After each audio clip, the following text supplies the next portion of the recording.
Hello guys, ਤੁਹਾਡਾ ਸਵਾਗਤ ਹੈ ਜੀ ਸਾਡੇ ਚੈਨਲ ਗੈਰੀ ਕਮਾਨ ਪੋਲਿਟੀ ਵੀਡੀਓ ਤੇ। ਮੈਂ ਕੁਲਵਿੰਦਰ ਲੈ ਕੇ ਆਇਆ ਜੀ ਅੱਜ ਇਸ ਨਵਾਂ ਟੌਪਿਕ ਪੋਲੀਟੀਕਲ ਲੈਕਚਰਰ ਦੇ ਲਈ। ਅੱਜ ਦਾ ਟੌਪਿਕ ਹੈਗਾ ਜੀ ਪੋਸਟ ਬਿਹੇਵੀਅਰਲਿਜ਼ਮ। ਇਹਦੀ ਪਹਿਲਾਂ ਆਪਾਂ ਥਿਊਰੀ ਕਰਾਂਗੇ, ਉਸ ਤੋਂ ਬਾਅਦ MCQ ਵੀ ਕਰਾਂਗੇ, ਇਸ ਲਈ ਵੀਡੀਓ ਸਟਾਰਟਿੰਗ ਤੋਂ ਲੈ ਕੇ ਐਂਡ ਤੱਕ ਬਣੇ ਰਹਿਣਾ। ਹਾਂਜੀ, ਤੁਸੀਂ ਸਾਡਾ ਟੈਲੀਗ੍ਰਾਮ ਚੈਨਲ ਵੀ ਜੁਆਇਨ ਕਰ ਸਕਦੇ ਹੋਗੇ।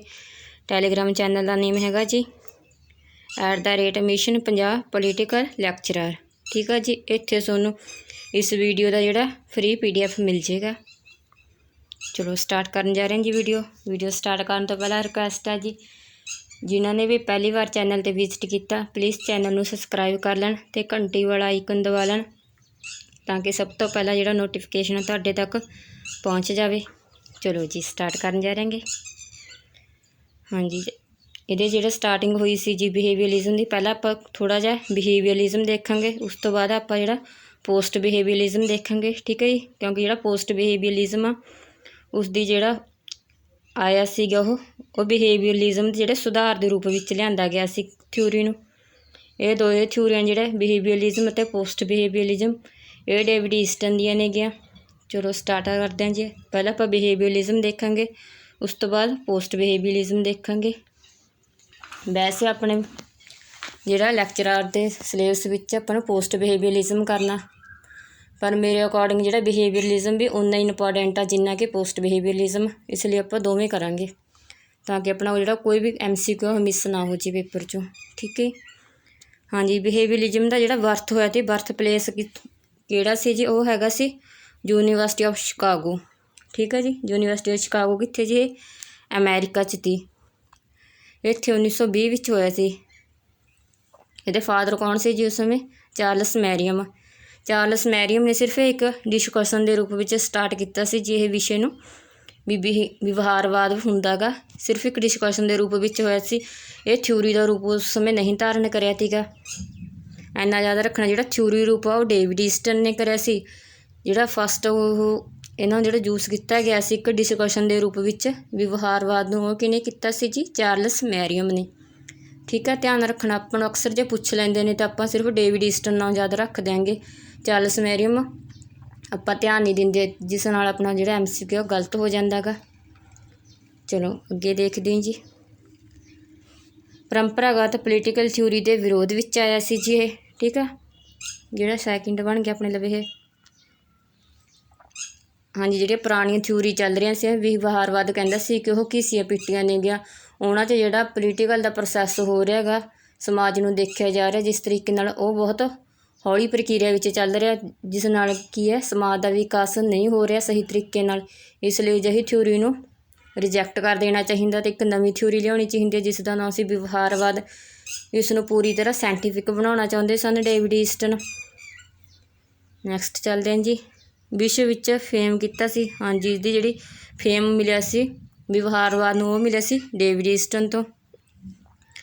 ਹਾਂਜੀ, ਹੁਣ ਇਹਨਾਂ ਨੇ ਕੀ ਕੀਤਾ ਸੀ, natural science plus pure science, ਜਿਹੜਾ ਵਿਵਹਾਰਵਾਦ ਸੀ ਜਿਹਨੂੰ ਕੀ ਕਰਨਾ ਚਾਹੁੰਦੇ ਸੀ, ਇੱਕ ਨੈਚੁਰਲ ਸਾਇੰਸ ਬਣਾਉਣਾ ਚਾਹੁੰਦੇ ਸਨ, ਜਿਸ ਨੂੰ ਕਿ ਆਪਾਂ ਕਹਿੰਦੇ ਨੇ ਪਿਓਰ ਸਾਇੰਸ, ਜਿਸ ਦਾ ਜਿਹੜਾ ਰਿਜ਼ਲਟ ਹਰ ਜਗ੍ਹਾ 'ਤੇ ਇੱਕ ਸਮਾਨ ਆਵੇ। ਜੇ ਇੰਡੀਆ 'ਚ ਆਪਾਂ ਕਰ ਲਾਂਗੇ 2+2 ਕਰ ਰਹੇ ਹਾਂ ਤਾਂ ਵੀ 4 ਆਉਣਾ, ਅਤੇ ਅਮੈਰੀਕਾ 'ਚ ਕਰ ਰਹੇ 2+2 ਤਾਂ ਵੀ 4 ਆ ਜਾਣ। ਇਸ ਤਰ੍ਹਾਂ ਦਾ ਜਿਹੜਾ ਮੈਥੋਮੈਟਿਕਸ ਦੇ ਆਧਾਰ 'ਤੇ ਜਿਹੜਾ ਆਪਾਂ ਨੂੰ ਇਹ ਥਿਊਰੀ ਨੂੰ ਪਿਓਰ ਸਾਇੰਸ ਬਣਾਉਣਾ ਚਾਹੁੰਦੇ ਸਨ, ਜਿਹੜੀ ਪੂਰੀ ਤਰ੍ਹਾਂ ਕੀ ਹੋਵੇ, ਇੱਕ ਪ੍ਰੈਕਟੀਕਲ ਸਬਜੈਕਟ ਹੋਵੇ ਜਿਸ ਦੇ ਜਿਹੜੇ ਛਿੱਟੇ ਨੇ ਹਰ ਇੱਕ ਥੰਮ ਸੇਮ ਆਉਣ। ਪਰ ਆਪਾਂ ਨੂੰ ਪਤਾ ਗਾ ਜਿਹੜੀ ਪੋਲੀਟੀਕਲ ਵਿਸ਼ਾ ਗਾ ਇਹ ਇੱਕ ਕਲਾ ਵੀ ਆ ਅਤੇ ਇੱਕ ਸਾਇੰਸ ਵੀ ਹੈਗਾ, ਇਸ ਲਈ ਇਸ ਨੂੰ ਪੂਰੀ ਤਰ੍ਹਾਂ ਪ੍ਰੈਕਟੀਕਲ ਨਹੀਂ ਕੀਤਾ ਜਾ ਸਕਦਾ, ਕਿਉਂਕਿ ਇਹਦੇ ਵਿੱਚ ਆਦਰਸ਼ ਵੀ ਆ ਜਾਂਦੇ ਨੇਗੇ, ਵੈਲਿਊਸ ਆਉਂਦੀਆਂ ਨੇਗੀਆਂ, ਜਿਸ ਕਰਕੇ ਸੀ ਕਿ ਜਿਹੜੇ ਇਹ ਵਿਵਹਾਰਵਾਦ ਦੀ ਥਿਊਰੀ ਤੇ ਬਾਅਦ 'ਚ ਰਿਜੈਕਟ ਹੋਈ ਸੀਗੀ। ਅੱਗੇ ਚੱਲਦੇ ਜੀ। ਹਾਂਜੀ, ਪੋਲੀਟੀਕਲ ਸਾਇੰਸ ਵੈਸੇ ਕੀ ਹੈ, ਇੱਕ ਸਾਇੰਸ ਵੀ ਅਤੇ ਇੱਕ ਕਲਾ, ਦੋਵੇਂ ਨੇ ਜੀ। ਪੋਲੀਟੀਕਲ ਸਾਇੰਸ ਵੈਸੇ ਪੁੱਛ ਲਏ ਵੀ ਕਿਸ ਤਰ੍ਹਾਂ ਦਾ ਸਬਜੈਕਟ ਹੈ, ਇਹ ਸਾਇੰਸ ਪਲੱਸ ਕਲਾ ਦੋਵਾਂ ਦਾ ਹੈਗਾ। ਹਾਂਜੀ, ਉਹਨਾਂ ਨੇ ਨੋਰਮੈਟਿਵ ਥਿਊਰੀ ਨੂੰ ਰਿਜੈਕਟ ਕੀਤਾ ਸੀ। ਕਿਉਂ ਕੀਤਾ ਸੀ, ਕਿਉਂਕਿ ਇਹ ਆਦਰਸ਼ ਥਿਊਰੀ ਤੀ।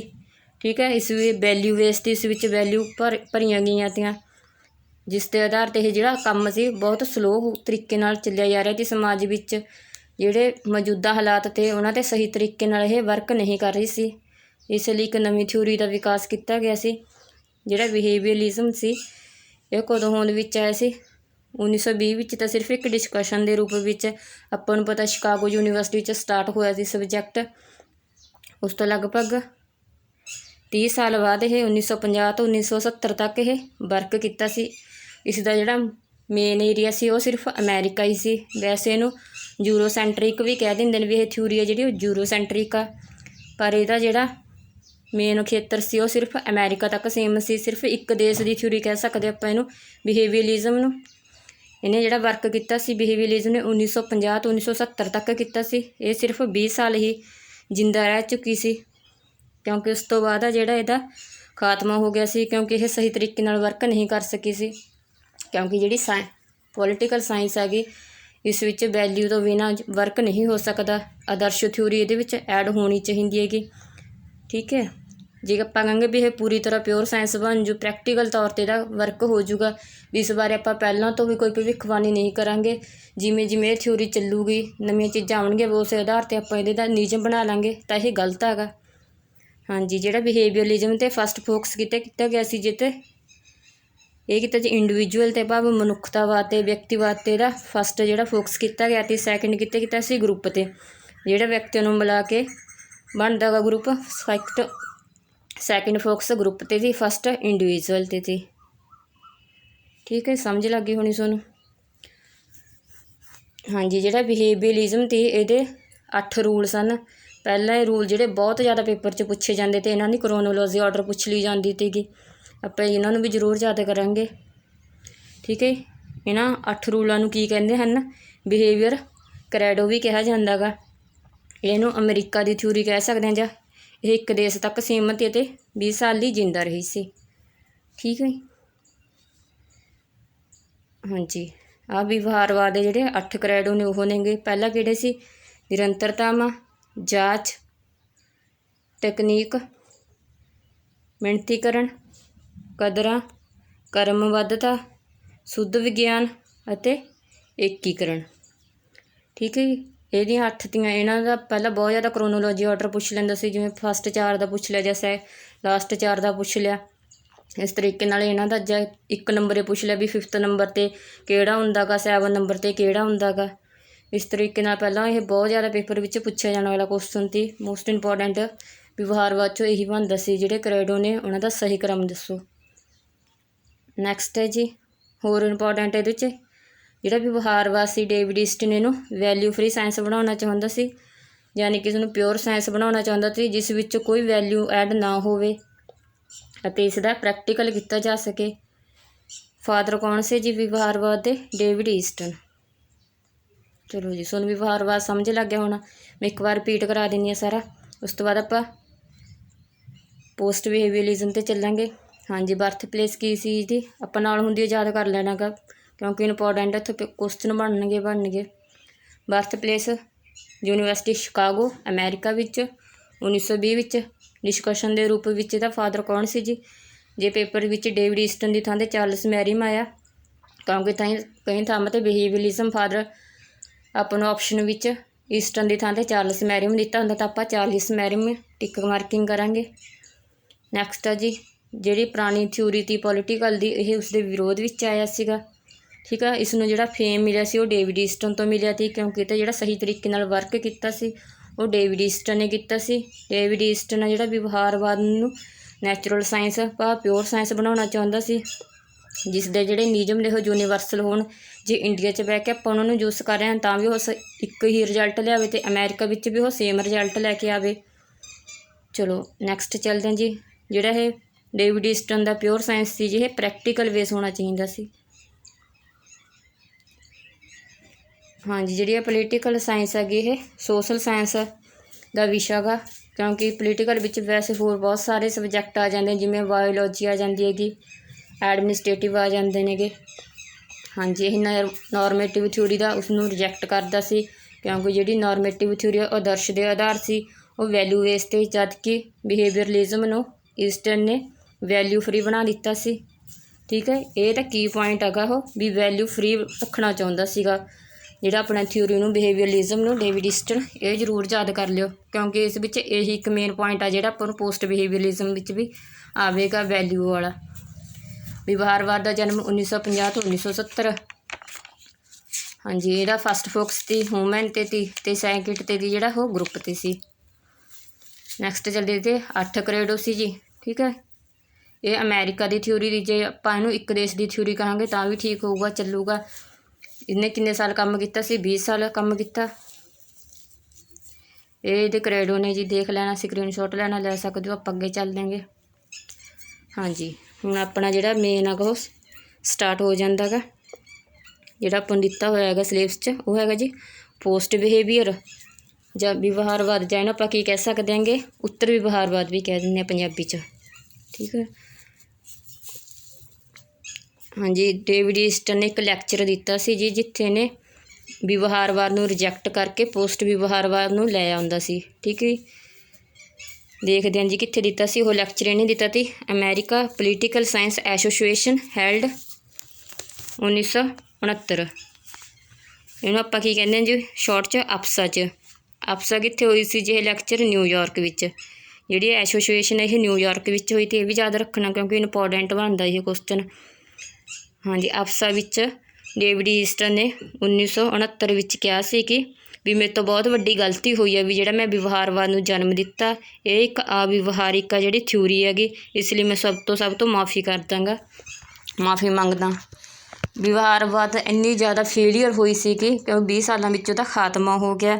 ਇਸ ਲਈ ਡੇਵਿਡ ਈਸਟਨ ਨੂੰ ਵੀ ਫੀਲ ਹੋਇਆ ਕਿ ਹਾਂ ਮੇਰੇ ਤੋਂ ਗਲਤ ਹੋਇਆ, ਅਤੇ ਲੋਕ ਤੇ ਜਿਹੜੇ ਪੋਲੀਟੀਕਲ ਤੋਂ ਦੂਰ ਜਾਣ ਲੱਗੇ ਅਤੇ ਵਿਵਹਾਰਵਾਦ ਤੋਂ ਦੂਰ ਜਾਣ ਲੱਗੇ ਅਤੇ ਇਸ ਨੂੰ ਰਿਜੈਕਟ ਕਰ ਰਹੇ ਸੀ। ਇਸ ਲਈ ਡੇਵਿਡ ਈਸਟਨ ਨੇ ਖੁਦ ਆ ਕੇ ਮਾफ़ੀ ਮੰਗੀ ਉੱਥੇ ਅਪਸਾ ਵਿੱਚ, ਅਤੇ ਇੱਥੇ ਵਿਵਹਾਰਵਾਦ ਦੀ ਥਾਂ 'ਤੇ ਉਹਨੇ ਉੱਤਰ ਵਿਵਹਾਰਵਾਦ ਦਾ ਨਾਅਰਾ ਦਿੱਤਾ ਅਤੇ ਉੱਤਰ ਵਿਵਹਾਰਵਾਦ ਨੂੰ ਜਨਮ ਦਿੱਤਾ ਸੀ ਥਿਊਰੀ ਨੂੰ। ਠੀਕ ਹੈ, ਹੁਣ ਆਪਣੇ ਲਈ ਫਸਟ 'ਤੇ ਹੀ ਆ ਵੀ ਉੱਤਰ ਵਿਵਹਾਰਵਾਦ ਦਾ ਜਿਹੜਾ ਜਨਮ ਕਦੋਂ ਹੋਇਆ? ਉਹ ਹੋਇਆ ਜੀ 1969 ਵਿੱਚ। ਕਿੱਥੇ ਹੋਇਆ ਸੀ? ਅਪਸਾ, ਨਿਊਯਾਰਕ ਵਿੱਚ। ਚਲੋ ਨੈਕਸਟ ਚੱਲਦੇ ਹਾਂ।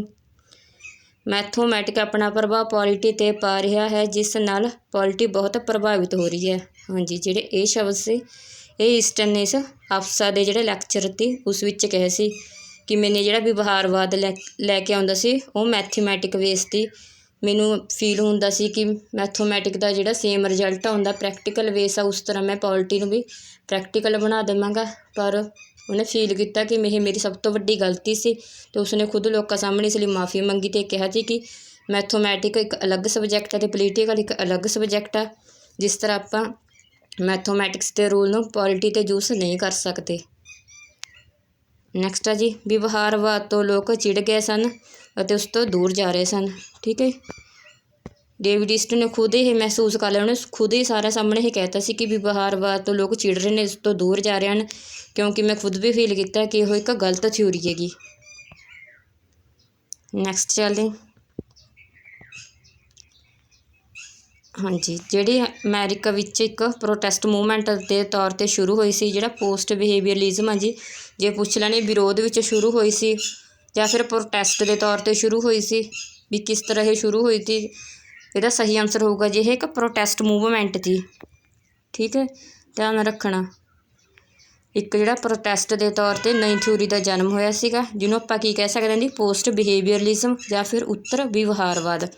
ਇਹ ਵੀ ਅਮਰੀਕਾ ਵਿੱਚ ਹੋਈ ਸੀ ਜੀ। ਹਾਂਜੀ, ਨੈਕਸਟ ਚੱਲ ਜਾਵਾਂਗੇ। ਵਿਵਹਾਰਵਾਦ ਦੀ ਆਲੋਚਨਾ ਕੀਤੀ ਸੀ। ਵਿਵਹਾਰਵਾਦ ਦੀ ਆਲੋਚਨਾ ਕੀ ਕਹਿ ਕੇ ਕੀਤੀ ਸੀ ਇਸ ਲੈਕਚਰ ਵਿੱਚ? ਇਹਨੇ ਕਿਹਾ ਸੀ ਇੱਕ ਮਾਈਂਡਲੈਸ ਥਿਊਰੀ ਹੈ ਇਹ ਇੱਕ। ਠੀਕ ਹੈ, ਇਹ ਸਨਕੀ ਸੁਭਾਅ ਦੀ ਆ, ਮਾਈਂਡਲੈਸ ਆ, ਅੰਪੀਰੀਅਲਿਜ਼ਮ ਹੈਗੀ। ਇਹ ਇੱਕ ਸਨਕੀ ਸੁਭਾਅ ਦੀ ਥਿਊਰੀ ਆ ਜਿਹੜੀ ਓਨਲੀ ਪ੍ਰੈਕਟੀਕਲ ਦੇ ਬੇਸ ਹੈਗਾ, ਜਿਹਨੂੰ ਆਪਾਂ ਅਸਲ ਜ਼ਿੰਦਗੀ ਵਿੱਚ ਅਸਲ ਸਮਾਜ ਵਿੱਚ ਆ ਜਿਹੜਾ ਸਹੀ ਤਰੀਕੇ ਨਾਲ ਵਰਕ ਨਹੀਂ ਕਰ ਸਕਦੇ ਹੈਗੇ। ਪੋਸਟ ਬਿਹੇਵੀਅਰ ਨਾਲ ਸੰਬੰਧਿਤ ਉਹਦੇ ਜਿਹੜੇ ਹੋਰ ਤੇਗੇ ਥਿੰਕਰ ਜਿਨ੍ਹਾਂ ਨੇ ਉਸ ਤੋਂ ਬਾਅਦ ਕੰਮ ਕੀਤਾ ਹੈਗਾ ਉਹ ਕੌਣ ਸੀ? ਜਨ ਮੈਕਸ ਵੈਬਰ ਸੀ, ਗ੍ਰਾਹਮ ਬੈਲ ਸੀ ਅਤੇ ਕਿਰਕਪੈਟਰਿਕ ਸੀ। ਇਹ ਸਾਰਿਆਂ ਤੋਂ ਵੱਧ ਮੇਨ ਆਉਂਦਾ ਜੀ, ਕਿਉਂਕਿ ਇਸਨੇ ਸਾਰਿਆਂ ਤੋਂ ਵੱਧ ਕੀਤਾ ਸੀ ਕੰਮ ਕਿਰਕਪੈਟਰਿਕ ਨੇ। ਠੀਕ ਹੈ ਜੀ, 3 ਨੇਗੇ। ਮੈਕਸ ਵੈਬਰ ਜਿਹੜੇ ਜ਼ਿਆਦਾ ਫੇਮਸ ਨੇ, ਮੈਂ ਸਿਰਫ ਉਹੀ ਲੈ ਕੇ ਆਈ ਹੈਗੀ, ਪੇਪਰ ਦੇ ਵਿਊ ਪੁਆਇੰਟ ਨਾਲ ਆਪਣੇ ਲਈ ਇੰਪੋਰਟੈਂਟ ਨੇ। ਫਸਟ ਨੇ ਜਿਹੜੇ ਮੈਕਸ ਵੈਬਰ ਆ, ਫਿਰ ਗ੍ਰਾਹਮ ਬਲਾਸ ਅਤੇ ਨੈਕਸਟ ਹੈਗਾ ਜਿਹੜਾ ਕ੍ਰਿਕਪੈਟਰਿਕ ਨੂੰ ਤੁਸੀਂ ਜ਼ਰੂਰ ਯਾਦ ਰੱਖਣਾ, ਭੁੱਲ ਨਾ ਜਾਣਾ ਕਿ ਇਹ ਪੋਸਟ ਬਿਹੇਵੀਅਰ ਨਾਲ ਰਿਲੇਟਡ ਥਿੰਕਰ ਹੈ। ਚਲੋ ਨੈਕਸਟ ਚੱਲਦੇ। ਇਹ ਗਲਤ ਹੈ, ਵਿਰੋਧ ਵਿੱਚ ਨਹੀਂ ਕਹਿ ਸਕਦੇ ਆਪਾਂ, ਸੁਧਾਰ ਦੇ ਤੌਰ 'ਤੇ ਆਈ ਦੀ। ਜਿਹੜੀ ਪੁਰਾਤਨ ਟਰਡੀਸ਼ਨਲ ਪੋਲੀਟੀਕਲ ਥਿਊਰੀ ਸੀ ਉਸ ਦੇ ਵਿਰੋਧ ਵਿੱਚ ਕੀ ਆਇਆ ਸੀ ਜੀ, ਈਸਟਰਨ ਵੱਲੋਂ ਬਿਹੇਵੀਅਰਲਿਜ਼ਮ ਦਿੱਤਾ ਗਿਆ ਸੀ। ਅਤੇ ਬਿਹੇਵੀਅਰਲਿਜ਼ਮ 'ਚ ਸੁਧਾਰ ਦੇ ਤੌਰ 'ਤੇ ਕੀ ਆਇਆ ਸੀ, ਪੋਸਟ ਬਿਹੇਵੀਅਰਲਿਜ਼ਮ। ਜਿਹੜਾ ਪੋਸਟ ਬਿਹੇਵੀਅਰਲਿਜ਼ਮ ਸੀ ਇਹ ਟਰਡੀਸ਼ਨਲ ਪਲੱਸ ਜਿਹੜਾ ਬਿਹੇਵੀਅਰਲਿਜ਼ਮ ਦੋਹਾਂ ਦਾ ਕੰਬਾਈਨ ਰੂਪ ਸੀ, ਇਹਨਾਂ ਦੋਹਾਂ ਨੂੰ ਮਰਜ ਕਰਕੇ ਦਿੱਤਾ ਗਿਆ ਸੀ। ਇਹਨਾਂ 'ਚ ਦੋਹਾਂ 'ਚੋਂ ਜਿਹੜੀ ਵੀ ਚੀਜ਼ ਵਧੀਆ ਸੀ ਉਹ ਐਡ ਕਰਕੇ ਈਸਟਰਨ ਨੇ ਪੋਸਟ ਬਿਹੇਵੀਅਰਲਿਜ਼ਮ ਵਿੱਚ ਭਰ ਦਿੱਤੀਆਂ ਸਨ। ਆਪਾਂ ਨੂੰ ਪਤਾ ਜਿਹੜਾ ਬਿਹੇਵੀਅਰਲਿਜ਼ਮ ਅਤੇ ਉਸ ਵਿੱਚ ਜਿਹੜਾ ਟਰਡੀਸ਼ਨਲ ਥਿਊਰੀ ਸੀ ਉਸਨੂੰ ਬਿਲਕੁਲ ਹੀ ਰਿਜੈਕਟ ਕਰ ਦਿੱਤਾ ਗਿਆ ਸੀ, ਪਰ ਈਸਟਰਨ ਨੇ ਬਾਅਦ 'ਚ ਇਹ ਆਪਣੀ ਗਲਤੀ ਮੰਨੀ। ਉਸਨੂੰ ਵੀ ਫੀਲ ਹੋਇਆ ਕਿ ਆਪਾਂ ਟਰਡੀਸ਼ਨ ਬਿਲਕੁਲ ਹੀ ਜਿਹੜਾ ਰਿਜੈਕਟ ਨਹੀਂ ਕਰ ਸਕਦੇ, ਉਸ ਵਿੱਚ ਵੀ ਬਹੁਤ ਕੁਝ ਚੰਗਾ ਗਾ ਜਿਹੜਾ ਜੀਵਨ ਵਿੱਚ ਆਪਾਂ ਨੂੰ ਅਪਣਾਉਣਾ ਚਾਹੀਦਾ ਗਾ, ਸਮਾਜ ਲਈ ਜ਼ਰੂਰੀ ਹੈਗੀ। ਠੀਕ ਹੈ, ਤਾਂ ਉਸਨੂੰ ਬਾਅਦ 'ਚ ਲੈ ਲਿਆ ਸੀ ਪੋਸਟ ਬਿਹੇਵੀਅਰਲਿਜ਼ਮ ਵਿੱਚ। ਚਲੋ ਨੈਕਸਟ ਚੱਲਦੇ ਜੀ। ਬਿਹੇਵੀਅਰਲਿਜ਼ਮ ਪਲੱਸ ਪੋਸਟ ਬਿਹੇਵੀਅਰਲਿਜ਼ਮ ਆ ਜਿਹੜਾ, ਇਹਨਾਂ ਦੋਹਾਂ ਦਾ ਕੌਣ ਆ ਜੀ ਜਨਮਦਾਤਾ, ਡੇਵਿਡ ਈਸਟਨ ਹੈਗਾ। ਜੇ ਪੁੱਛ ਲੈ ਵੀ ਬਿਹੇਵੀਅਰਲਿਜ਼ਮ ਨੂੰ ਕਿਸ ਨੇ ਰਿਜੈਕਟ ਕੀਤਾ ਸੀ, ਤਾਂ ਡੇਵਿਡ ਈਸਟਨ ਨੇ ਖੁਦ ਰਿਜੈਕਟ ਕੀਤਾ ਸੀ, ਕਿਉਂਕਿ ਆਪਾਂ ਨੂੰ ਹੁੰਦਾ ਵੀ ਉਸਨੇ ਤਾਂ ਇਹ ਦਿੱਤੀ ਸੀ, ਉਸਨੇ ਥੋੜ੍ਹਾ ਰਿਜੈਕਟ ਕੀਤਾ ਹੋਣਾ, ਕਿਸੇ ਹੋਰ ਨੇ ਰਿਜੈਕਟ ਕੀਤਾ ਹੋਣਾ ਥਿੰਕਰ ਨੇ। ਧਿਆਨ ਰੱਖਣਾ ਜੀ, ਬਿਹੇਵੀਅਰਲਿਜ਼ਮ ਨੂੰ ਡੇਵਿਡ ਈਸਟਨ ਨੇ ਰਿਜੈਕਟ ਕਰਕੇ ਨਵੀਂ ਥਿਊਰੀ ਲੈ ਕੇ ਆਉਂਦੀ ਸੀ ਜਿਸ ਨੂੰ ਕਿਹਾ ਜਾਂਦਾ ਪੋਸਟ ਬਿਹੇਵੀਅਰਲਿਜ਼ਮ। ਜਿਹੜਾ ਪੋਸਟ ਬਿਹੇਵੀਅਰਲਿਜ਼ਮ ਹੈ ਇੱਕ ਪ੍ਰੋਟੈਸਟ ਮੂਵਮੈਂਟ ਤੀ। ਇਹ ਮੈਂ ਦੁਬਾਰਾ ਰਿਪੀਟ ਕਰਾ ਰਹੀ ਹਾਂ ਕਿਉਂਕਿ ਇਹ ਬਹੁਤ ਇੰਪੋਰਟੈਂਟ ਨੇ, ਇਹੀ ਕੀ ਪੁਆਇੰਟ ਬਣਦੇ ਨੇ ਇਹਦੇ, ਅਤੇ ਇੱਥੇ ਕੁਐਸਚਨ ਬਣਦੇ ਨੇ ਆਪਣੇ ਲਈ। ਨੈਕਸਟ ਚੱਲਦੇ ਹਾਂ ਜੀ ਆਪਾਂ। ਈਸਟਨ ਦੇ 2 ਪਾਰਟਨਰ ਵੀ ਸਨ। ਜਦੋਂ ਆਪਾਂ ਲੈਕਚਰ ਦੇ ਰਿਹਾ ਸੀ ਡੇਵਿਡ ਈਸਟਨ, ਤਾਂ ਉਸ ਨਾਲ ਉਸ ਸਮੇਂ 2 ਪਾਰਟਨਰ ਹੋਰ ਸਨ, ਇਹ ਵੀ ਇੰਪੋਰਟੈਂਟ ਬਣਦੇ ਨੇਗੇ, ਜਿਨ੍ਹਾਂ ਨੇ ਨਵੀਂ ਥਿਊਰੀ ਬਣਾਉਣ ਵਿੱਚ, ਪੋਸਟ ਬਿਹੇਵੀਅਰ ਬਣਾਉਣ ਵਿੱਚ ਇਸ ਦਾ ਸਾਥ ਦਿੱਤਾ ਸੀ। ਉਹ ਕੌਣ ਸੀ, ਆਸਟਿਨ ਰਾਣੇ, ਨੰਬਰ 1 ਹਾਂਜੀ ਨੋਟ ਕਰ ਲੈਣਾ। ਫਸਟ ਹੈਗਾ ਸੀ ਆਸਟਿਨ ਰਾਣੇ, ਦੂਜਾ ਹੈਗਾ ਸੀ ਪੀਟਰ ਮਾਰਕਿਲ। ਦੋਹੇ ਇੰਪੋਰਟੈਂਟ ਨੇ ਜੀ ਪੋਸਟ ਬਿਹੇਵੀਅਰਲਿਜ਼ਮ ਵਿੱਚ। ਇੱਕ ਡੇਵਿਡ ਈਸਟਨ ਖੁਦ ਸਨ ਅਤੇ 2 ਹੋਰ ਸਨ ਉਹਦੇ ਨਾਲ ਸਹਿਯੋਗੀ ਪਾਰਟਨਰ ਸੀ, ਆਸਟਿਨ ਰਾਣੇ ਅਤੇ ਪੀਟਰ ਮਾਰਕਿਲ। ਚਲੋ ਜੀ ਨੈਕਸਟ ਚੱਲਦੇ ਜੀ। ਪੋਸਟ ਬਿਹੇਵੀਅਰ ਸੀ ਜਿਹੜਾ ਐਂਟੀ ਬਿਹੇਵੀਅਰਲਿਜ਼ਮ ਨਹੀਂ ਸੀ। ਪੁੱਛ ਲਿਆ ਜਾਂਦਾ ਪੇਪਰ 'ਚ ਕਿ ਜਿਹੜਾ ਪੋਸਟ ਬਿਹੇਵੀਅਰਲਿਜ਼ਮ ਸੀ ਇਹ ਐਂਟੀ ਬਿਹੇਵੀਅਰਲਿਜ਼ਮ ਸੀ, ਅਤੇ ਆਨਸਰ ਆਊਗਾ ਨਹੀਂ, ਇਹ ਐਂਟੀ ਬਿਹੇਵੀਅਰਲਿਜ਼ਮ ਨਹੀਂ ਸੀ, ਇਹ ਸਿਰਫ ਸੁਧਾਰ ਦੇ ਤੌਰ 'ਤੇ, ਇੱਕ ਪ੍ਰੋਟੈਸਟ ਦੇ ਤੌਰ 'ਤੇ ਆਇਆ ਸੀ। ਇਹ ਇੱਕ ਰਿਫਾਰਮ ਸੀ, ਇਹ ਕੰਬਾਈਨ ਕਰੇਗੀ ਜਿਸ ਨੇ ਇਹ ਵੀ ਕੰਬਾਈਨ ਕਰਤਾ ਟਰਡੀਸ਼ਨਲ ਥਿਊਰੀ ਨੂੰ ਪਲੱਸ ਬਿਹੇਵੀਅਰ ਨੂੰ ਕੰਬਾਈਨ ਕਰਕੇ ਲੈ ਆਉਂਦਾ ਸੀ। ਬਿਹੇਵੀਅਰਲਿਜ਼ਮ ਤੇ ਜਿਹੜਾ ਉਹ ਇਕੱਲਾ ਯੂਰੋਸੈਂਟਰਿਕ ਸੀ। ਹਾਂਜੀ, ਜਿਹੜਾ ਪੋਸਟ ਬਿਹੇਵੀਅਰਲਿਜ਼ਮ ਤੇ ਕਿਸ ਤਰ੍ਹਾਂ ਦਾ ਸੀ, ਇਹ ਰੈਲੇਵੈਂਟ ਪਲੱਸ ਐਕਸ਼ਨ ਓਰੀਐਂਟਡ ਸੀ, ਵੀ ਜਿਸ ਤਰ੍ਹਾਂ ਦੇ ਕੰਮ ਹੋ ਰਹੇ ਨੇ ਅਤੇ ਪਿੱਛੇ ਜਿਸ ਤਰ੍ਹਾਂ ਦੇ ਹੋ ਚੁੱਕੇ ਨੇ ਉਹਨਾਂ ਨੂੰ ਦੇਖ ਕੇ ਉਹਨਾਂ ਦੇ ਹਾਲਾਤਾਂ ਦੇ ਹਿਸਾਬ ਨਾਲ ਬਣਾਈ ਗਈ ਥਿਊਰੀ ਤੀ। Relevant plus action oriented theory ਸੀ ਇਹ ਐਂਟੀ ਬਿਹੇਵੀਅਰਲਿਜ਼ਮ ਨਹੀਂ ਸੀ, ਇਹ ਰੈਲੇਵੈਂਟ ਅਤੇ ਐਕਸ਼ਨ ਓਰੀਐਂਟਡ ਸੀ। ਚਲੋ ਨੈਕਸਟ ਚੱਲਦੇ। ਠੀਕ ਹੈ, ਤਾਂ ਆਪਾਂ ਨੇ ਕਰ ਲਈ ਵੀ ਪੋਸਟ ਬਿਹੇਵੀਅਰਲਿਜ਼ਮ ਰੈਲੇਵੈਂਟ ਅਤੇ ਐਕਸ਼ਨ ਓਰੀਐਂਟਡ ਸੀ। ਪੋਸਟ ਬਿਹੇਵੀਅਰਲਿਜ਼ਮ ਨੂੰ ਹੋਰ ਕੀ ਨਾਂ ਨਾਲ ਬੁਲਾਇਆ ਜਾਂਦਾ, ਜਿਸ ਨੂੰ ਨਿਊ ਰੈਵੋਲਿਊਸ਼ਨ ਵੀ ਕਿਹਾ ਜਾਂਦਾ। ਠੀਕ ਹੈ, ਇਹ ਵੀ ਯਾਦ ਰੱਖਣਾ, ਨਿਊ ਰੈਵੋਲਿਊਸ਼ਨ ਕਿਹਾ ਜਾਂਦਾ ਜਾਂ ਪ੍ਰੋਟੈਸਟ ਮੂਵਮੈਂਟ ਨਿਊ ਰੈਵੋਲਿਊਸ਼ਨ ਕਿਹਾ ਜਾਂਦਾ। ਜਿਹੜੇ ਮੇਨ ਪੁਆਇੰਟ ਆਏ ਹੈਗਾ ਸੀ ਵੈਲਿਊਜ਼ ਦਾ, ਜਿਹੜੀ ਵੈਲਿਊ ਨੂੰ ਈਸਟਨ ਨੇ ਬਿਹੇਵੀਅਰਲਿਜ਼ਮ ਵਿੱਚ ਰਿਜੈਕਟ ਕੀਤਾ ਸੀ ਤਾਂ ਇਸ ਵਿੱਚ ਐਡ ਕਰ ਲਿਆ ਸੀ। ਉਸਨੇ ਕਿਹਾ ਸੀ ਕਿ ਵੈਲਿਊ ਇੱਕ ਪੋਲਿਟੀ ਦਾ ਮੇਨ ਪਾਰਟ ਨੇ, ਇਸ ਨੂੰ ਆਪਾਂ ਖੋਲ੍ਹ ਨਹੀਂ ਕਰ ਸਕਦੇ। ਬਿਹੇਵੀਅਰਲਿਜ਼ਮ ਇਸ ਨੂੰ ਰਿਜੈਕਟ ਕਰ ਦਿੱਤਾ ਸੀ ਅਤੇ ਇਸ ਵਿੱਚ ਪੋਸਟ ਬਿਹੇਵੀਅਰ ਵਿੱਚ ਇਹ ਐਡ ਕਰ ਲਿਆ ਗਿਆ ਸੀ। ਠੀਕ ਹੈ, ਯਾਦ ਰੱਖਣਾ ਵੈਲਿਊ ਬਾਰੇ ਬਸ ਇਹੀ ਇੰਪੋਰਟੈਂਟ ਹੈ, ਇਹਦੇ ਵਿੱਚ ਜ਼ਿਆਦਾ ਹੋਰ ਕੁਛ ਨਹੀਂ ਹੈਗਾ, ਘੁੰਮਾ ਫਿਰਾ ਕੇ ਵੈਲਿਊ 'ਤੇ ਸਾਰੀ ਗੱਲ ਆ ਕੇ ਮੁੱਕ ਜਾਂਦੀ ਹੈਗੀ।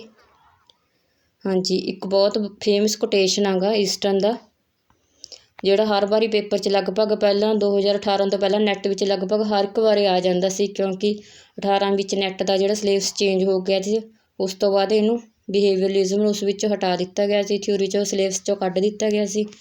ਉਸ ਤੋਂ ਪਹਿਲਾਂ ਇਹ ਹਰ ਵਾਰੀ ਆਉਂਦੀ ਸੀ ਕੋਟੇਸ਼ਨ। ਕੀ ਸੀ ਜੀ ਡੇਵਿਡ ਈਸਟਨ ਦੀ, ਅਸੀਂ ਆਪਣਾ ਮੋਰਲ ਵੈਲਿਊਜ਼ ਇਸ ਤਰ੍ਹਾਂ ਨਹੀਂ ਹਟਾ ਸਕਦੇ ਜਿਸ ਤਰ੍ਹਾਂ ਅਸੀਂ ਆਪਣੇ ਕੋਟ ਨੂੰ ਉਤਾਰ ਦਿੰਦੇ ਹਾਂ। ਠੀਕ ਹੈ। ਜਿਵੇਂ ਆਪਾਂ ਨੂੰ ਜ਼ਰੂਰਤ ਹੁੰਦੀ ਹੈ ਘਰੋਂ ਬਾਹਰ ਜਾਣ ਲਈ, ਕਿਉਂਕਿ ਅਮਰੀਕਾ ਵਿੱਚ ਠੰਡ ਹੁੰਦੀ ਹੈ, ਘਰੋਂ ਬਾਹਰ ਜਾਣ ਲਈ ਆਪਾਂ ਕੋਟ ਪਾ ਲੈਂਦੇ ਹੈਗੇ ਅਤੇ ਆਉਣ ਸਾਰ ਆਪਾਂ ਦਰਵਾਜ਼ਾ ਖੋਲ੍ਹ ਕੇ ਦਰਵਾਜ਼ੇ ਦੇ ਉੱਥੇ ਟੰਗ ਕੇ ਅੰਦਰ ਵੜ ਜਾਂਦੇ ਹੈਗੇ। ਵੀ ਇਸ ਤਰ੍ਹਾਂ ਅਸੀਂ ਆਪਣੀ ਵੈਲਿਊ ਨੂੰ ਜਿਹੜਾ ਜਦੋਂ ਯੂਜ਼ ਕਰਿਆ ਬਾਹਰ ਉਸ ਤਰ੍ਹਾਂ ਕਰਕੇ ਅਤੇ ਉਸ ਨੂੰ ਆਪਾਂ ਰਿਜੈਕਟ ਨਹੀਂ ਕਰ ਸਕਦੇ ਹੈਗੇ। ਉਸ ਨੂੰ ਆਪਾਂ ਨੂੰ ਜ਼ਿੰਦਗੀ ਦੇ ਕੁਛ ਸਮੇਂ ਦੀ ਜ਼ਰੂਰਤ ਨਹੀਂ ਹੁੰਦੀ, ਉਸਦੀ ਹਰ ਸਮੇਂ ਦੀ ਜ਼ਰੂਰਤ ਹੁੰਦੀ ਹੈਗੀ। ਠੀਕ ਹੈ। ਇਸ ਦਾ ਇਹੀ ਮੁੱਖ ਜਿਹੜਾ ਮਕਸਦ ਸੀ ਸਮਝਾਉਂਦੇ ਹੀ ਸੀ ਕਿ ਅਸੀਂ ਆਪਣਾ ਜਿਹੜੇ ਮੋਰਲ ਵੈਲਿਊ ਨੂੰ ਇਸ ਤਰ੍ਹਾਂ ਨਹੀਂ ਹਟਾ ਸਕਦੇ ਜਿਸ ਤਰ੍ਹਾਂ ਅਸੀਂ ਆਪਣਾ ਕੋਟ ਨੂੰ ਉਤਾਰ ਦਿੰਦੇ ਹਾਂ। ਹਾਂਜੀ, ਜਿਹੜਾ ਪੋਸਟ ਬਿਹੇਵੀਅਰਲਿਜ਼ਮ ਦਾ ਕੀਵਰਡ ਕੀ ਬਣਦਾ, ਜਿਹੜਾ ਰੈਲੇਵੈਂਸ ਪਲੱਸ ਐਕਸ਼ਨ ਹੈਗਾ, ਇਹਨੂੰ ਕੀ ਕਿਹਾ ਜਾਂਦਾ ਜੀ? ਕਰੈਡੋ ਆਫ ਰੈਲੇਵੈਂਸ ਵੀ ਕਿਹਾ ਜਾਂਦਾ ਹੈਗਾ। ਜਿਹੜਾ ਪੋਸਟ ਬਿਹੇਵੀਅਰਲਿਜ਼ਮ ਦੇ ਇਹਦੇ ਕਈ ਨਾਮ ਸੀ ਜੀ, ਜਿਵੇਂ ਮੈਂ ਤੁਹਾਨੂੰ ਪਹਿਲਾਂ ਕਿਹਾ ਇੱਕ ਪ੍ਰੋਟੈਸਟ ਮੂਵਮੈਂਟ ਅਤੇ ਇਹਨੂੰ ਨਿਊ ਰੈਵੋਲਿਊਸ਼ਨ ਵੀ ਕਿਹਾ ਜਾਂਦਾ। ਇੱਕ ਇਹਦਾ ਫੇਮਸ ਨਾਮ ਕੀ ਹੈ ਜੀ? ਕਰੈਡੋ ਆਫ ਰੈਲੇਵੈਂਸ। ਇਹ ਵੈਰੀ ਇੰਪੋਰਟੈਂਟ ਆ। ਠੀਕ ਹੈ, ਇਹ ਜ਼ਰੂਰ ਨੋਟ ਕਰ ਲੈਣਾ। ਕਰੈਡੋ ਆਫ ਰੈਲੇਵੈਂਸ ਆਪਾਂ ਨੂੰ ਪਤਾ ਬਿਹੇਵੀਅਰਲਿਜ਼ਮ ਦੀਆਂ ਕਿੰਨੀਆਂ ਕਰੈਡੋ ਦਿੱਤੀਆਂ ਗਈਆਂ ਸਨ? 8। ਇਹਦੀਆਂ ਕਿੰਨੀਆਂ ਦਿੱਤੀਆਂ ਗਈਆਂ ਨੇ ਜੀ? 7। ਠੀਕ ਹੈ। ਇਸ ਦਾ ਹੀ ਇੱਕ ਹੋਰ ਨਾਮ ਹੈਗਾ ਜੀ ਕਰੈਡੋ ਆਫ ਰੈਲੇਵੈਂਸ ਦਾ, ਉਹਦਾ ਹੈਗਾ ਡਿਸਟੀਲੇਸ਼ਨ ਆਫ ਮੈਕਸੀਮਲ ਇਮੇਜਸ। ਠੀਕ ਹੈ।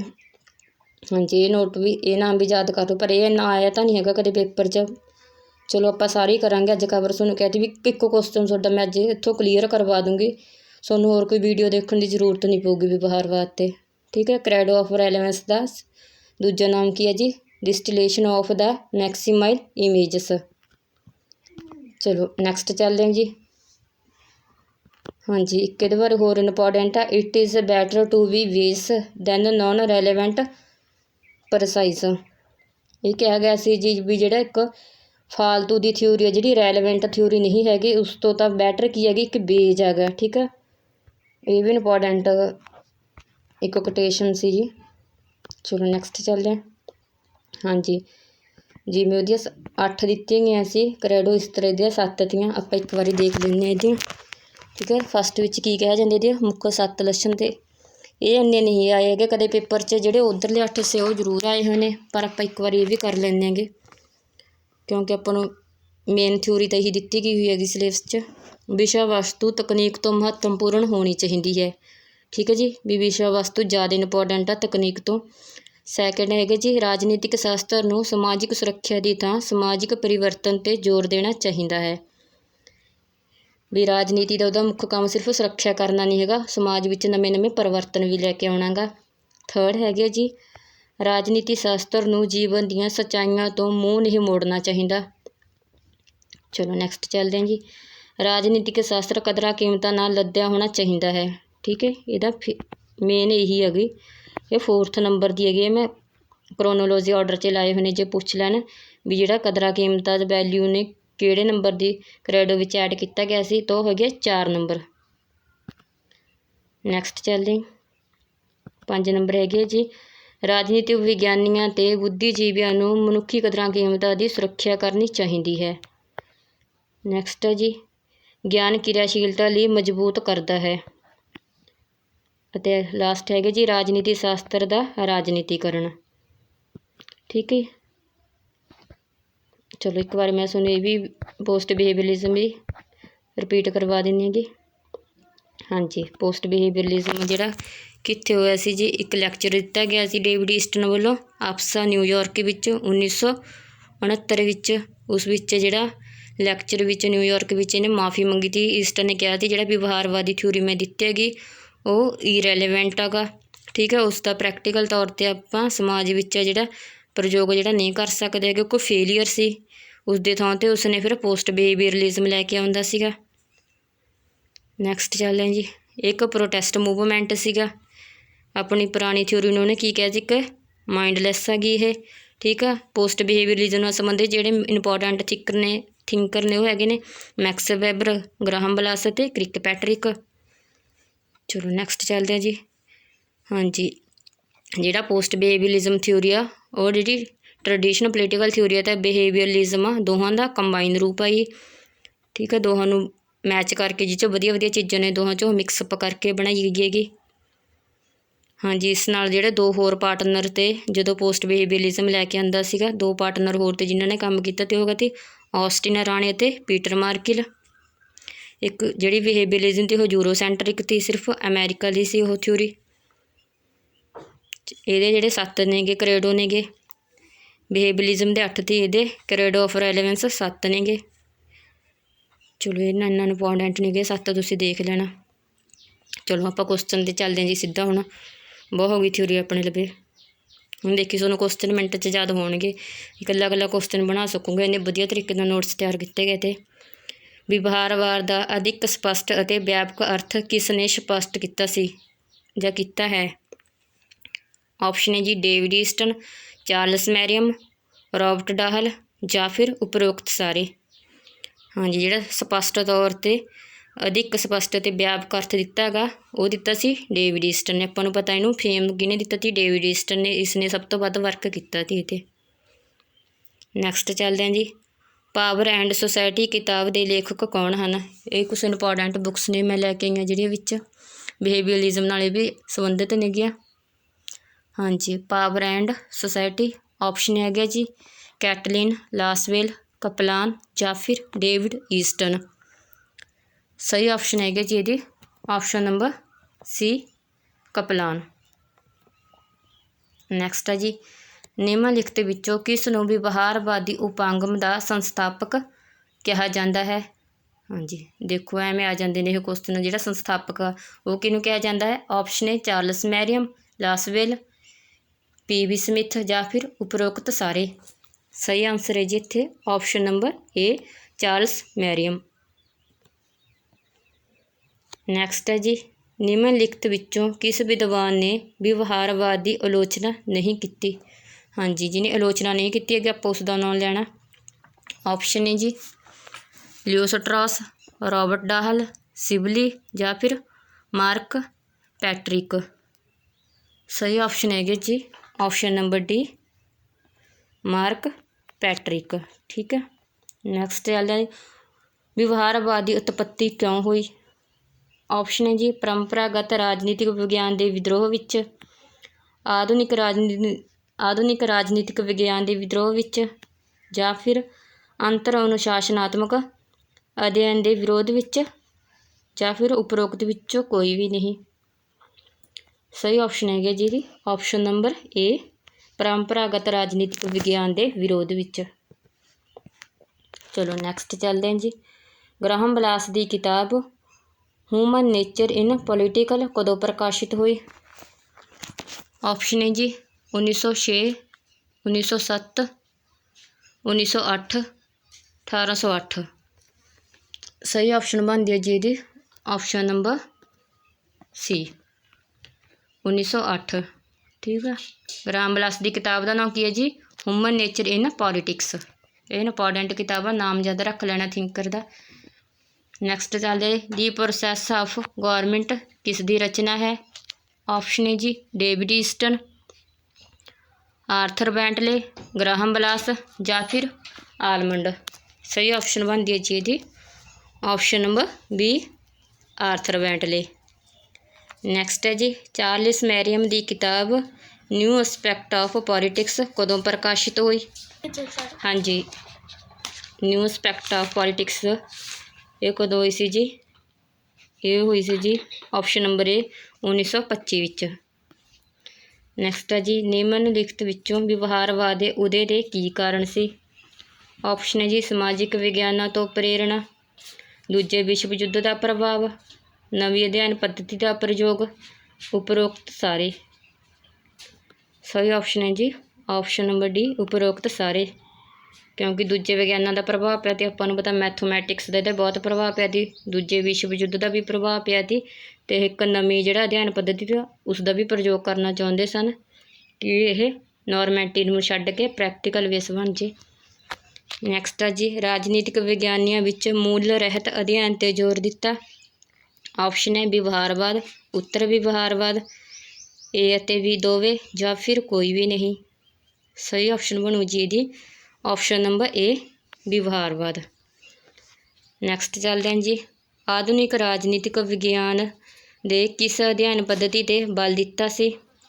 ਆਪਸ਼ਨ ਹੈ ਜੀ ਇਤਿਹਾਸਿਕ ਪੱਧਤੀ, ਤੁਲਨਾਤਮਕ ਪੱਧਤੀ, ਅਨੁਭਵੀ ਪੱਧਤੀ ਜਾਂ ਫਿਰ ਦਾਰਸ਼ਨਿਕ ਪੱਧਤੀ।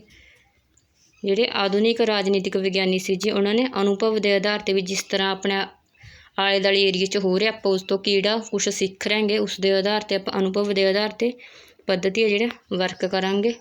ਠੀਕ ਹੈ ਜੀ, ਕਿਹੜੀ ਪੱਧਤੀ ਸੀ ਉਸ ਦੇ ਅਧਿਐਨ ਦੀ? ਅਨੁਭਵ। ਨੈਕਸਟ ਹੈ ਜੀ, ਪਹਿਲੀ ਵਾਰ ਮਨੁੱਖੀ ਪ੍ਰਕਿਰਤੀ ਦਾ ਅਧਿਐਨ ਕਿਸ ਕਿਤਾਬ ਵਿੱਚ ਦਿੱਤਾ ਗਿਆ ਜੋ ਵਿਵਹਾਰਵਾਦ ਦਾ ਕੇਂਦਰ ਬਿੰਦੂ ਹੈ? ਆਪਸ਼ਨ ਹੈ ਜੀ, human nature in politics, the process of government, power and society, ਜਾਂ ਫਿਰ ਦੀ ਪੋਲੀਟੀਕਲ ਸਿਸਟਮ। ਸਹੀ ਆਪਸ਼ਨ ਹੈ ਜੀ, ਜਿਹੜਾ ਵਿਵਹਾਰਵਾਦ ਦਾ ਕੇਂਦਰ ਬਿੰਦੂ ਸੀ ਉਹ ਹੈਗਾ ਸੀ ਜੀ ਆਪਸ਼ਨ ਨੰਬਰ ਏ, ਹਿਊਮਨ ਨੇਚਰ ਇਨ ਪੋਲੀਟਿਕਸ। ਨੈਕਸਟ ਚੱਲਦੇ ਹਾਂ ਜੀ, ਵਿਵਹਾਰਵਾਦ ਦਾ ਸਭ ਤੋਂ ਵੱਧ ਉਦੈ ਕਿਸ ਦੇਸ਼ ਵਿੱਚ ਹੋਇਆ ਸੀ? ਆਪਸ਼ਨ ਹੈ ਜੀ ਅਮੈਰੀਕਾ, ਜਾਪਾਨ, ਯੂਕੇ ਜਾਂ ਫਿਰ ਇੰਡੀਆ। ਸਹੀ ਆਪਸ਼ਨ ਹੈ ਜੀ ਆਪਸ਼ਨ ਨੰਬਰ ਏ, ਅਮੈਰੀਕਾ। ਨੈਕਸਟ ਹੈ ਜੀ, ਅਮੈਰੀਕਾ ਵਿੱਚ ਵਿਵਹਾਰਵਾਦ ਸਮਾਂ ਕੀ ਸੀ? 1939, 1939 ਤੋਂ 1945, 1950 ਤੋਂ 1970 ਜਾਂ ਫਿਰ 1970 ਤੋਂ 1990। ਸਹੀ ਆਪਸ਼ਨ ਹੈਗਾ ਜੀ, ਅਮੈਰੀਕਾ ਵਿੱਚ ਜਿਹੜਾ ਵਿਵਹਾਰਵਾਦ ਦਾ ਸਮਾਂ ਸੀ ਉਹ ਹੈਗਾ ਸੀ ਆਪਸ਼ਨ ਨੰਬਰ ਸੀ 1950 ਤੋਂ 1970। ਇਸ 20 ਸਾਲ ਇਹ ਜਿਹੜਾ ਵਰਕ ਕਰੀ ਤੀ, ਉਸ ਤੋਂ ਬਾਅਦ ਇਹ ਥਿਊਰੀ ਖਤਮ ਹੋ ਗਈ ਸੀ। ਨੈਕਸਟ ਹੈ ਜੀ, ਵਿਵਹਾਰਵਾਦ ਦੀਆਂ ਕਿੰਨੀਆਂ ਧਾਰਨਾਵਾਂ ਹਨ? 6, 7, 8 ਜਾਂ ਫਿਰ 10। ਸਹੀ ਆਪਸ਼ਨ ਹੈ ਜੀ ਆਪਸ਼ਨ ਨੰਬਰ ਸੀ 8। ਨੈਕਸਟ ਚੱਲਦੇ ਹਾਂ ਜੀ, ਵਿਵਹਾਰਵਾਦ ਨੂੰ ਕਿਸ ਨੇ ਰਿਜੈਕਟ ਕੀਤਾ? Option A Lucian Pye, Graham Wallas, ਲਾਵੇਲ, ਡੇਵਿਡ ਈਸਟਨ। ਸਹੀ ਆਪਸ਼ਨ ਬਣਦੀ ਹੈ ਜੀ ਡੇਵਿਡ ਈਸਟਨ। ਨੈਕਸਟ ਕੁਐਸਚਨ ਹੈ, ਵਿਵਹਾਰਵਾਦ ਦੇ ਵਿਰੋਧ ਵਿੱਚ ਉੱਤਰ ਵਿਵਹਾਰਵਾਦ ਦੀ ਰਚਨਾ ਕਿਸ ਨੇ ਕੀਤੀ? ਆਪਸ਼ਨ ਹੈ ਜੀ David Easton, Charles Merriam, Karl Marx, Vladimir Lenin.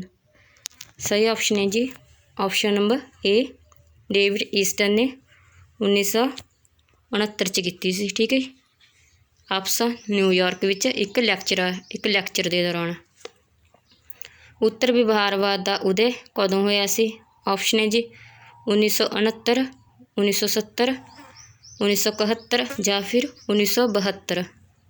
ਸਹੀ ਆਪਸ਼ਨ ਹੈਗਾ ਜੀ ਆਪਸ਼ਨ ਨੰਬਰ ਏ, 1969। ਨੈਕਸਟ ਚੱਲਦੇ ਹਾਂ ਜੀ, ਕ੍ਰੇਡੋ ਆਫ ਰੈਲੇਵੈਂਸ ਕਿਸ ਨਾਲ ਸੰਬੰਧਿਤ ਹੈ? ਵਿਵਹਾਰਵਾਦ, ਉੱਤਰ ਵਿਵਹਾਰਵਾਦ, ਏ ਅਤੇ ਬੀ ਦੋਵਾਂ ਨਾਲ ਜਾਂ ਫਿਰ ਨੋਰਮੇਟਿਵ ਨਾਲ। ਸਹੀ ਹੈ ਜੀ ਇਹਦਾ ਆਪਸ਼ਨ ਨੰਬਰ ਬੀ, ਉੱਤਰ ਵਿਵਹਾਰਵਾਦ ਨਾਲ। ਉੱਤਰ ਵਿਵਹਾਰਵਾਦ ਦਾ ਕਿੰਨੀਆਂ ਧਾਰਾਵਾਂ ਹਨ? ਹਾਂਜੀ, ਕਿੰਨੀਆਂ ਕ੍ਰੇਡੋ ਨੇ ਇਹਦੀਆਂ? ਆਪਸ਼ਨ ਹੈ ਜੀ 10, 7, 15 ਜਾਂ ਫਿਰ 5। ਸਹੀ ਆਪਸ਼ਨ ਹੈ ਜੀ ਆਪਸ਼ਨ ਨੰਬਰ ਬੀ 7। ਹਾਂਜੀ, ਜੇ ਵੀਡੀਓ ਤੁਹਾਨੂੰ ਵਧੀਆ ਲੱਗ ਰਹੀ ਹੋਵੇ ਤਾਂ ਪਲੀਜ਼ ਲਾਈਕ ਜ਼ਰੂਰ ਕਰਕੇ ਜਾਇਓ ਅਤੇ ਕਮੈਂਟ ਕਰਕੇ ਦੱਸਿਓ ਵੀਡੀਓ ਤੁਹਾਨੂੰ ਕਹੀ ਜਿਹੀ ਲੱਗੀ, ਅਤੇ ਵੀਡੀਓ ਨੂੰ ਅੱਗੇ ਵੀ ਸ਼ੇਅਰ ਕਰਨਾ। ਠੀਕ ਹੈ, ਚਲੋ ਚੱਲਦੇ ਹਾਂ ਜੀ ਆਪਾਂ ਆਪਣੀ ਸਲਾਈਡ ਵੱਲ। ਅਸੀਂ ਆਪਣੇ ਮੋਰਲ ਵੈਲਿਊਜ਼ ਇਸ ਤਰ੍ਹਾਂ ਨਹੀਂ ਉਤਾਰ ਸਕਦੇ ਜਿਸ ਤਰ੍ਹਾਂ ਕੋਟ ਉਤਾਰ ਕੇ ਟੰਗ ਦਿੰਦੇ ਹਾਂ। ਹਾਂਜੀ, ਕਿਹਨੇ ਕਿਹਾ ਸੀ ਜੀ ਇਹ? ਈਸਟਨ, ਚਾਰਲਸ ਮੈਰੀਅਮ, ਵਿਲਸਨ ਜਾਂ ਫਿਰ ਸਾਰੇ। ਸਹੀ ਹੈਗਾ ਜੀ ਇਹ ਡੇਵਿਡ ਈਸਟਨ ਨੇ ਕਿਹਾ ਸੀ। ਹਾਂਜੀ, ਅੱਜ ਲਈ ਇੰਨੇ MCQs ਦੇ ਵੀਡੀਓ ਦੇਖਣ ਲਈ ਤੁਹਾਡਾ ਸਾਰਿਆਂ ਦਾ ਧੰਨਵਾਦ ਆ ਜੀ। ਜੇ ਵੀਡੀਓ ਵਧੀਆ ਲੱਗੇ ਹੋਵੇ ਤਾਂ ਪਲੀਜ਼ ਜਾਂਦੇ ਲਾਈਕ ਜ਼ਰੂਰ ਕਰਕੇ ਜਾਇਓ ਅਤੇ ਕਮੈਂਟ ਕਰਕੇ ਦੱਸਿਓ ਤੁਹਾਨੂੰ ਵੀਡੀਓ ਕਹੀ ਜਿਹੀ ਲੱਗੀ। ਚਲੋ ਜੀ, ਮਿਲਦੇ ਹਾਂ ਜੀ ਕੱਲ੍ਹ ਨੂੰ ਫਿਰ ਇੱਕ ਨਵੇਂ ਟੋਪਿਕ ਨਾਲ। ਤਦ ਤੱਕ ਲਈ ਸਭ ਦਾ ਧੰਨਵਾਦ ਹੈ।